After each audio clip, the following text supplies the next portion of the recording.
Anem al punt 8 del temari, combinació lineal de vectors. La idea és la següent. Nosaltres intentarem expressar un vector com a combinació lineal d'altres vectors. Què vol dir això? Doncs simplement, si nosaltres tenim dos vectors com A i B i volem obtenir un vector B baixa, el que farem és combinar aquests dos vectors A i B. Exemple, anem a veure. Tenim aquest vector d'aquí, A i B, i volem construir-nos un vector B baixa que sigui 3 vegades el vector A i 2 vegades el vector B. Com ho faríem gràficament? Doncs això, 3 vegades el vector A seria aquesta situació d'aquí i ara faríem 2 vegades el vector B i com que el sumem seria 3 vegades el vector A més 2 vegades el vector B, fem la regla del triangle de l'origen fins a l'extrem i aquest seria el vector B baixa.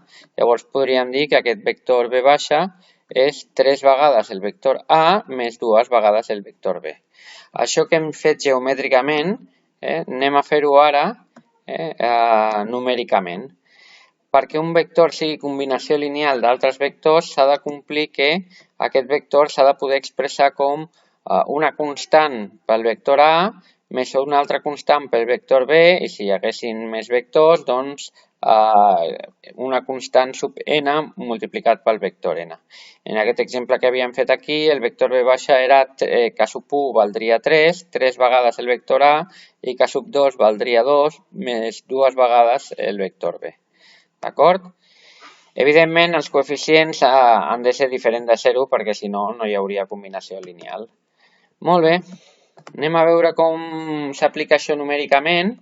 Expressa el vector B baixa de component 5 menys 2 com a combinació lineal dels vectors A menys 3, 4 i el vector B 2 menys 5. El que hem de buscar és quantes vegades el vector A més quantes vegades el vector B ens donen el vector B baixa. Apliquem la condició de dependència lineal i aquí ho tenim. El vector B baixa ha de ser igual a un nombre de vegades el vector A més un nombre de vegades el vector B. Ara el que fem és substituir els nostres vectors per les seves components i ens quedaria d'aquesta manera. 5 menys 2 és igual a un número pel vector A i més un altre número de vegades per el vector B. Molt bé, treballem component per component. 5 hauria de ser igual a menys 3 vegades k sub 1 més 2 vegades k sub 2 i menys 2 hauria de ser igual a 4 vegades k sub 1 menys 5 vegades k sub 2. Aquí ho tenim. Fixeu-vos que tenim dues equacions, dues incògnites i això és un sistema. Podeu resoldre per substitució, igualació o reducció. Jo en aquest cas utilitzaré el mètode de reducció i el que faré serà creuar els coeficients. Multiplicaré la primera equació, intentaré eliminar les k sub punts, per tant, multiplicaré la primera equació per 4 i la segona equació per menys 3 i recordeu que a una de les dues li hem de canviar el signe perquè se'n vagin les k sub 1, en aquest cas el menys 3 l'he posat positiu a 3. Multiplico la primera equació per 4 i ens quedaria 20 vegades 4 per menys 3 seria menys 12 vegades k sub 1 i 4 per 2, 8 vegades k sub 2. I la segona per 3, 3 per menys 2 donaria menys 6, 3 per 4 donaria 12 vegades k sub 1 i 3 per menys 5, menys 15 vegades k sub 2. Sumem les dues equacions i això faria 14, les k sub 1 se'n van i això ens donaria menys 7 vegades k sub 2. Dividim entre menys 7 els dos costats de la igualtat o passem aquest menys 7 que està multiplicant a l'altre cantó dividint i ens quedaria que k sub 2 és igual a menys 2. Per tant, ja tinc el valor de la primera constant, jo ja sé que k sub 2 és igual a menys 2. Per trobar k sub 1 substitueixo en qualsevol de les dues equacions, és un sistema.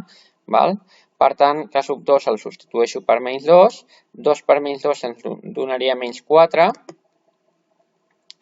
He passat aquest menys 3 k sub 1 a l'altre cantó positiu i aquest 5 a l'altre cantó negatiu, ens quedaria que k sub 1 és igual a menys 9 dividit entre 3, és a dir, menys 3.